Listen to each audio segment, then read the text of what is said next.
Games Workshop has once again brought back the Vostroyan Firstborn in a made-to-order capacity. Is currently available on the website, so you can, if you wanted one of these armies, go on the website and order one now. It will, however, cost you an arm and a leg, and probably another leg and another arm, because the prices they put on these models is absolutely criminal. But it's slightly better than eBay and stuff like that, so if it is something you really want, what am I to argue? So I have owned a Vostroyan Firstborn army for many years, and I have never painted it up.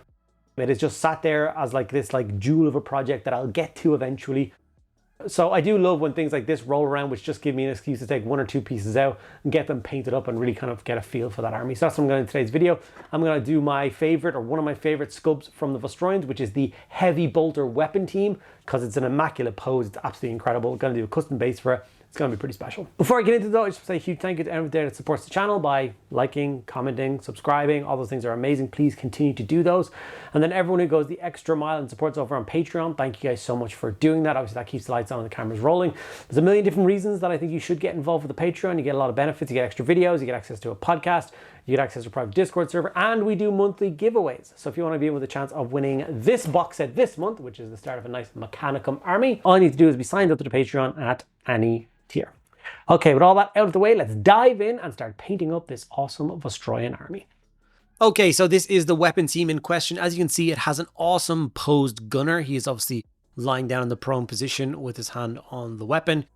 It's got a little bipod set up. There's shells on the ground, and then we have a loader kind of hunched down next to him. I think this is a really nice design, and I thought a really cool base would match in with it. This is as far as I got when I previously did the project. Now it's time to actually finish off and make this base look kind of worthy of Astra Militarum and of course a Vostroyan Firstborn army. So the idea I had first was to of course go with my duck board stuff, so it would match in with the rest of my guard army, both my Cadians and obviously my Krieg forces all have nice kind of decorative bases. And the idea has always been with my guard is that the basing scheme is synonymous across all my Imperial Guard stuff. Therefore, if I ever want to play a big apocalypse game, you know, the defense of an entire hive city or something, and I want to break out all 6 of my guard regiments, the basing schemes for them all match and they look great. So the first thing I did was cut some duck board down to size. These are just coffee stirrers. I glued those into place with a bit of super glue, and then I grabbed some razor wire. I'm using the army painter stuff here. Wrap it around a pen to give me that kind of, you know, like it had come off of a spool look. Kind of let it unwound itself, and you were left with this, which I promise it'll focus in a second and you'll see what it is, which looks really cool. Then you simply super glue that into place until you're happy with its design.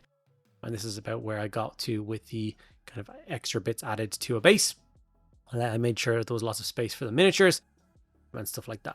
After that, I got a solid coat. I say solid, but you can see quite a lot of cork showing through, but we'll just pretend you can't see that.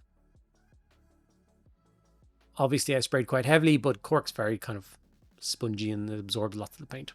We grabbed some 8K Interactive's Dark Earth paint, and we plotted this all over in between all the duck boards and obviously around the rest of it, and built up on the mounds to make it look like this kind of horrible World War I style trench emplacement that unfortunately the Astra was able to fight on so many occasions. So I made sure to feed that in all the way, and then once I had the base all kind of, I don't know, gooped up with that stuff, I did go along with a little scraper and just do a little scrape pass on all the duck boards just to clean off a little bit of the mud from those and make sure they're very much still visible. This allowed me to move on and of course paint up the Vostroyan infantry.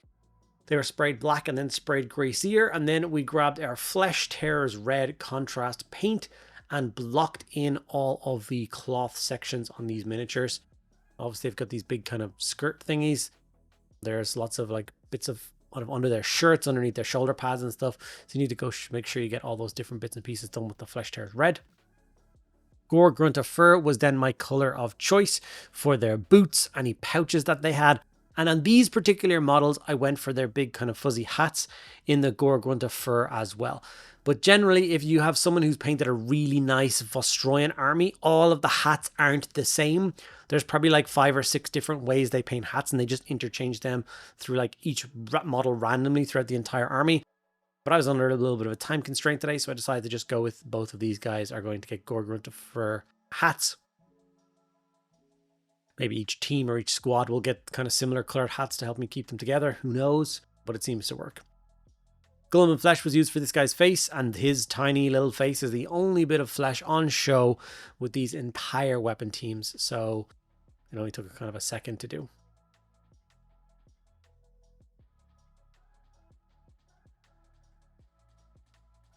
Okay, time for the kind of main color, which is the Retributor Armor Gold. These guys are festooned with very much like very ornamentated armor. They like their golds and their brasses and stuff, so I think a Retributor Armor Gold is a great choice. Lots of armor on their armored gloves. They've obviously got chest armor, shoulder pad. They've got knee armor, or sorry, elbow armor. And then obviously some people have different designs of faces and some have not faces. Even each armor suit isn't exactly uniform. These are supposed to be like antiques and relics left behind and passed down from family to family. If you don't know the story of the Vostroyan Firstborn Regiment, why they're called the Vostroyan Firstborn Regiment and what their story is, basically they're a planetary, almost like a planetary defense regiment. They're raised from Vostroyan, obviously. And they have a serious mark of shame against them from during the Horus Heresy, when Rabute Guilliman tries to raise all the regiments he possibly could to return to Terra, defend that world, and obviously free it from the siege that was currently happening. The Vostroyans took it among themselves. They thought they knew better, and they rejected the call of Guilliman. Instead, they decided to stay on their heavily industrialized world to continue to produce weapons, arms, and munitions for the war effort in favor of the Emperor and Guilliman. They were definitely still loyal, but unfortunately, they went against that order. They thought they knew better. Guilliman did not see it that way. He just a direct, ignoring of his orders. So, as penance for this, for not showing up to Terra, for not trying to save the Emperor, for not trying to defend the heart of the Imperium, the Vostroyans have a kind of a standing mandate, and if you can guess it from their name, the Firstborn, it represents the idea that the firstborn male of every single family on Vostroya must go and serve in the Imperial Guard. So they raise mass quantities of guardsmen to fight for the Imperium. And you get no say. It doesn't matter if you're, a hive leader, or whether you're a scum from the squalid slums, firstborn male, every family is subjected to fighting in the Vostroyan Firstborn. So yeah, that's their little story. It's kind of cool. I really like it. We get back to the base. As you can see that the dark earth has dried. We have added some wildwood to the planks, and this gives you that really old kind of bog washed look of wood, which looks really good for duckboards, old duckboards. And then we go in with Rise of Rust to give it that kind of earthly orangey tone to soil that kind of belongs in trench warfare. Obviously, this is a great opportunity to hit all of those razor wire bits as well, so we made sure to go in and dry brush and hit up those, being a little bit gentler than on the razor wire than on the base, obviously, because we don't want to bend them all out of shape. We like those kind of loops there. And when the Rise of Rust was in all the right places and I was happy with it, obviously we move on to the next step, which is a Ushapti bone dry brush. And we do a very light dry brush across the surface of the base again, hatching the edges of those duckboards and stuff, giving a really nice result.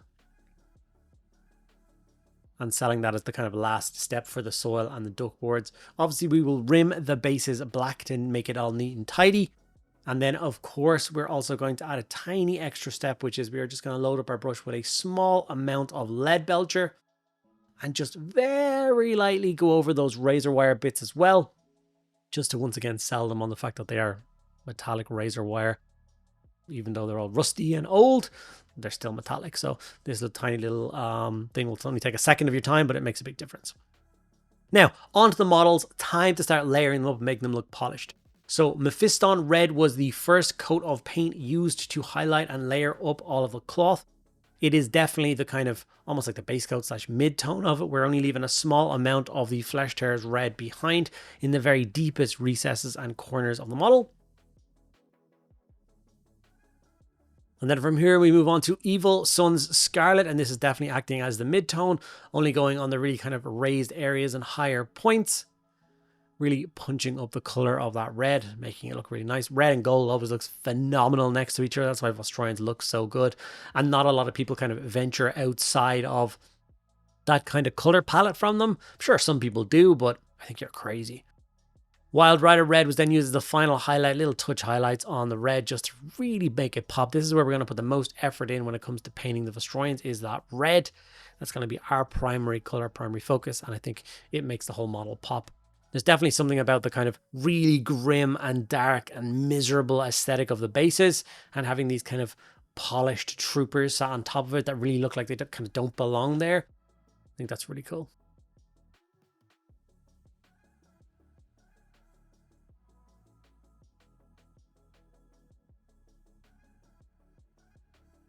Okay, now it's time to start layering up the gold, and all we're going to do is grab a Gehen's gold, and then we're just going to add a very quick layer. We're not even going to go to another highlight or anything. We're not going to push it any further. I don't want it to be kind of too bright and crazy, and the Gehen's adds just the right tone of gold that I'm looking for this project. And obviously you're going to very quickly layer up, and there's quite a lot of gold, especially over the heavy bolter. The entire casing is done in like a brassy gold, lots of the chest armor and stuff. So just take your time and make sure to go in and layer up all those different sections. If you are one of those people that has succumbed to the Games Workshop pricing and ordered up a new Vostroyan army, I'd love to know what you bought and how much you spent. Like, did you decide, I want a 1500 point or a 2000 point army? It's going to cost this much. Like, who actually went through the motions of working out a full project? Or is it just a case of picking up a few models to paint them up? A squad or two, just the command squad? Which is missing a model, I noticed this time around, which is the most irritating part of this release. The Vostroyan command squad has always and forever come with a grenade launcher attached to that squad, making it a legal command squad. This time they've removed the special weapon, so you only get 4 guys in the squad, which is ridiculous. I demand they put the goddamn grenade launcher back inside that squad. It's so irritating. You have to buy the command squad and then a €29 additional grenade launcher to make it a whole squad. Okay, now we simply remove the finished painted miniatures from their temporary stands where they were super glued to. A little bit of scraping on the bottom to tidy them up a little bit, and then some super glue and push them into place for their permanent home on their awesome new kind of trench or scenic base. These guys look like they belong straight out of Trench Crusade, right? Like, out of all the things Games Workshop sells, I think the Vostroyans are the things that suit that the most. Am I right or am I wrong? I think they look so cool in that setting. Obviously putting a lot of pressure, because there's little bits of wood and coffee stirrers and stuff, it actually is quite porous and grabs the super glue. So once the models are in place, they're kind of in place for good. And of course, there's that little bit of space to the right of the gunner that I've left plain, and of course it has a little bit of a mound in front of it as a small bit of protection. He's not going to just stand out in the open and get shot. These are not Kriegsmen. They are they don't like to get absolutely massacred outright. So yeah, it's got a tiny bit of protection for him. So glue him into place, and then we have our finished first ever painted Vostroyan weapon team. I've got the rest of this heavy bolter team to do and a full las cannon team to do. I've noticed that I actually don't own a mortar team. I didn't know I don't own any mortars. I thought I had the whole collection. So does that mean I have to go spend $97.50 for 3 mortars now? That's a really painful realization if that's something that I have to do. And I don't think I have the heart to do it. Anyway, here's the finished result. Please do let me know what you think of this painting style in the comments. Do you like how the Vostroyan guy looks? What do you think of the base?